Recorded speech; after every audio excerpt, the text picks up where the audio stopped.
Olá, sejam muito bem-vindos à apresentação dos resultados do quarto trimestre e ano de 2025 do Grupo Casas Bahia.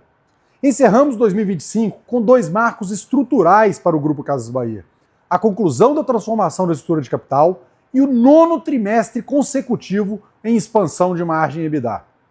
Sobre a estrutura de capital, concluímos em 31 de dezembro uma importante transação que reduziu em cerca de 3 bilhões de reais a 10ª emissão de debêntures e diminuiu de forma estrutural os riscos de liquidez, de refinanciamento, abrindo espaço para uma nova fase do Grupo Casas Bahia.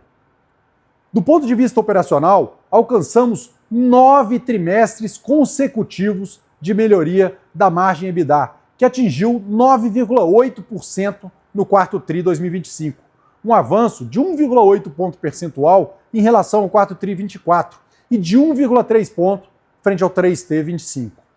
Ambos os resultados refletem a nossa disciplina de execução do plano de transformação e mostram que a companhia de hoje está estruturalmente mais forte do que há 2 anos. Mesmo nessa fase de transformação, temos mostrado a força da nossa marca e das vantagens competitivas da companhia, principalmente no que tange a nossa escala comercial, nossa infraestrutura logística e nossas soluções de crédito ao consumidor. Prova disso é que no trimestre tivemos um GMV recorde de 13,1 bilhões de reais, um crescimento de 8,7%, mantendo o foco nas categorias core e na rentabilidade. No online, registramos avanço de 21,7%. Foi o 5º trimestre consecutivo de crescimento, além de ganho expressivo de market share, principalmente em TVs e linha branca. O 3P seguiu expandindo nas categorias complementares ao core, com crescimento de 16,1%. Já o 1P avançou 25,6%, desempenho que já vinha positivo e ganhou ainda mais força com o início da parceria com o Mercado Livre em outubro, ampliando a nossa presença digital e reforçando a estratégia omnicanal. Nas lojas físicas, registramos o crescimento de 2,6% nas mesmas lojas, mesmo diante da elevada base de comparação, olhando lá para o quarto TRI do ano passado, além de um ganho de participação de mercado no ano, consolidando o nosso posicionamento como especialista, líder em eletroeletrônicos e móveis. Seguimos avançando com qualidade na concessão de crédito e bastante disciplina. Encerramos o ano com 6,6 bilhões de reais de carteira de crédito, mantendo os indicadores de inadimplência sob controle, mesmo em um cenário de piora no mercado.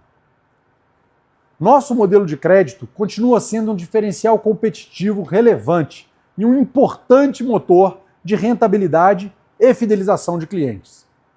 Destaco também a robusta geração de caixa. Foram 1,8 bilhão de reais de fluxo de caixa livre da firma no trimestre e 2,2 bilhões no ano, com saldo de liquidez de 3,4 bilhões de reais ao final do período.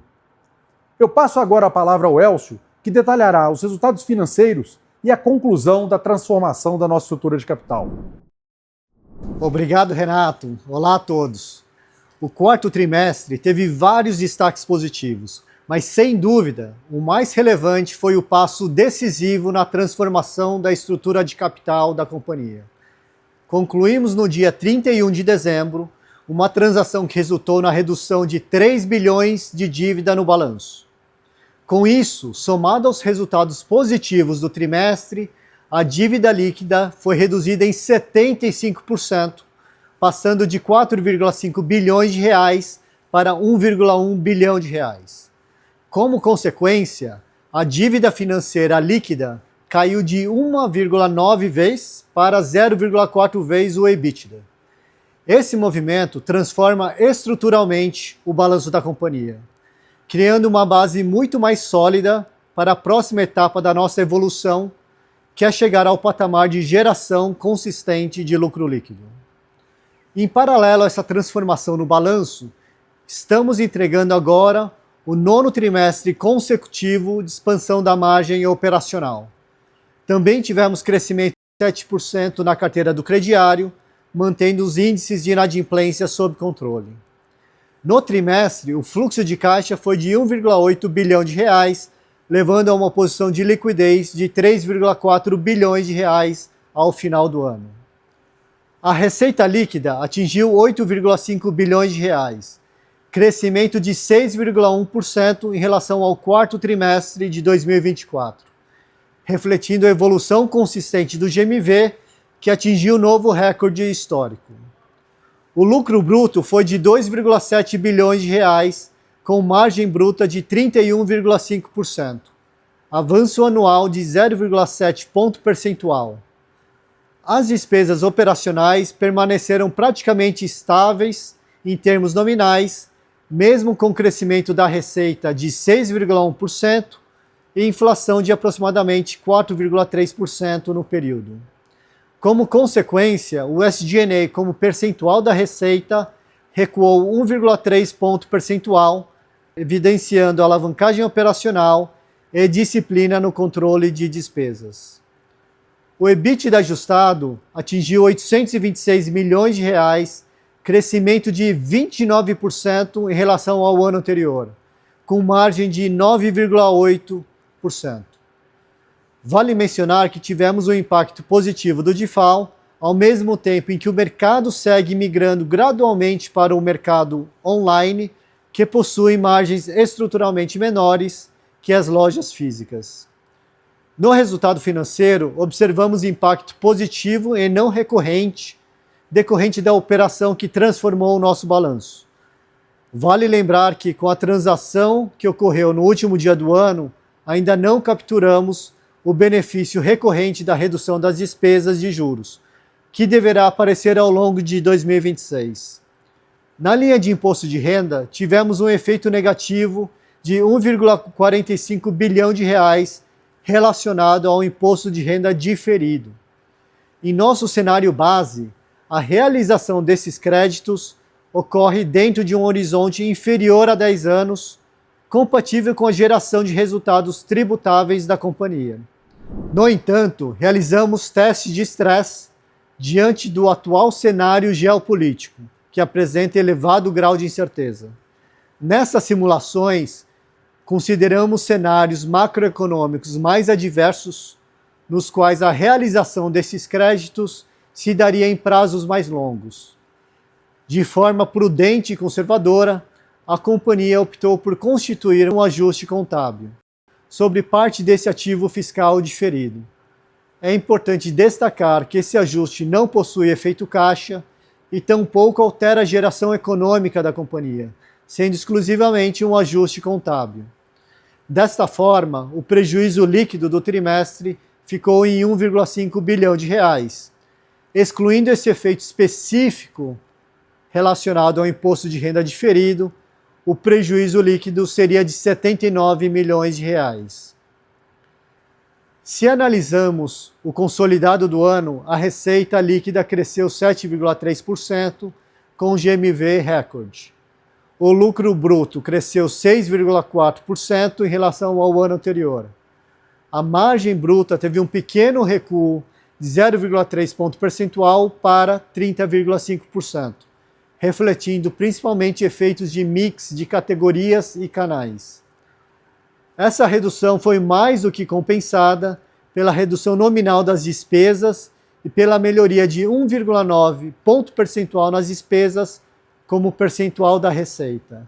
Com isso, o EBITDA ajustado avançou 30% no ano para 2,6 bilhões de reais, com expansão da margem de 7,2% para 8,8%. Em relação à geração de caixa, tivemos 1,8 bilhão de fluxo de caixa livre da firma no trimestre, aumento de 578 milhões em relação ao ano anterior. No acumulado do ano, atingimos 2,2 bilhões de reais, a maior geração de caixa livre da companhia nos últimos anos, um avanço de 1,2 bilhão em relação ao ano passado.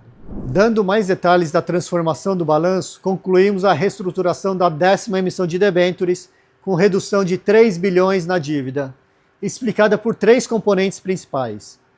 Primeiro, 2 bilhões em debêntures mandatoriamente conversíveis em ações. 610 milhões em descontos na conversão para as novas debêntures e o restante decorrente dos efeitos positivos do reperfilamento da dívida registrados contabilmente sob a rubrica de Debt Modification. É importante reforçar que dos 2 bilhões em debêntures mandatoriamente conversíveis, aproximadamente 1 bilhão já foi efetivamente convertido em ações e já aparece refletido no market cap da companhia. O outro aproximadamente 1 bilhão permanece na forma de debêntures mandatoriamente conversíveis com datas de conversão gradual até abril de 2027. Contudo, para efeitos contábeis, esse valor já está classificado no patrimônio líquido, dado que a conversão é mandatória e a quantidade de ações já está definida, não havendo qualquer incerteza em relação à diluição. Para efeitos de market cap, este valor, esse último 1 bilhão, aparecerá de forma gradual à medida que as conversões forem ocorrendo de forma efetiva. Essa operação, combinada com a primeira conversão realizada em agosto, transformou o balanço da companhia no segundo semestre. No final, reduzimos a dívida líquida em 3,8 bilhões, ou 77% de redução no segundo semestre. Como consequência, estimamos uma redução de aproximadamente 2,7 bilhões de reais em despesas financeiras entre 2026 e 2030, além de uma economia de caixa de cerca de 7,7 bilhões de reais, considerando o principal e juros da dívida. Dessa forma, encerramos o ano com a alavancagem de 0,4 vezes o EBITDA, um patamar estruturalmente muito mais confortável e muito distinto do cenário que enfrentamos até então. Este foi um movimento decisivo e é importante destacar que o aprimoramento da estrutura de capital é um processo contínuo. Seguimos trabalhando em outras frentes para reduzir e melhorar as condições da dívida de capital de giro remanescente. Renato, devolvo a palavra para suas considerações finais. Obrigado, Elcio. Encerramos 2025 com a sensação de dever cumprido em relação ao plano de transformação CB25. Reduzimos a dívida, fortalecemos o balanço, melhoramos margens por 9 trimestres consecutivos, retomamos o crescimento com recorde de GMV, priorizando rentabilidade e consolidamos uma geração de fluxo de caixa livre consistente. Mas seguimos com os pés no chão. O cenário macroeconômico ainda exige muita disciplina. Continuaremos focados em execução, eficiência operacional e monetização do nosso ecossistema. Entramos agora em uma nova fase e a companhia está mais sólida do que nunca.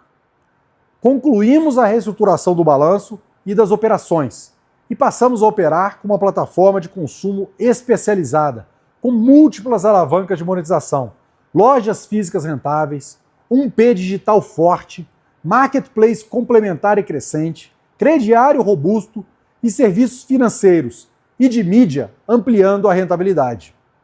O crescimento do GMV não é mais perseguido a qualquer custo. Priorizamos margem, geração de caixa e retorno sobre o capital investido. O risco de execução diminui substancialmente após 9 trimestres de entregas consistentes. A alavancagem está equalizada, a geração de caixa operacional é visível e a qualidade dos resultados melhorou de forma estrutural. Vamos agora continuar evoluindo os indicadores operacionais, otimizar as despesas financeiras, melhorando o capital de giro e maximizar a monetização de todo o nosso ecossistema com o crescimento dos negócios de alto retorno sobre o capital investido, como crédito, serviços e retail media. Acreditamos que essa nova fase ainda não está plenamente refletida na percepção de mercado. Vemos uma assimetria positiva à medida que continuarmos demonstrando consistência trimestre após trimestre. Seguimos confiantes no nosso posicionamento como o maior varejista especialista em eletroeletrônicos e móveis do Brasil, impulsionado pelo crédito, líder em lojas físicas e com a ambição de ser o maior comprador e vendedor de 1P do país. Agradeço aos nossos colaboradores, parceiros, fornecedores e investidores pela confiança ao longo dessa jornada. Seguimos com disciplina, foco e dedicação total a vocês. Muito obrigado e até a próxima.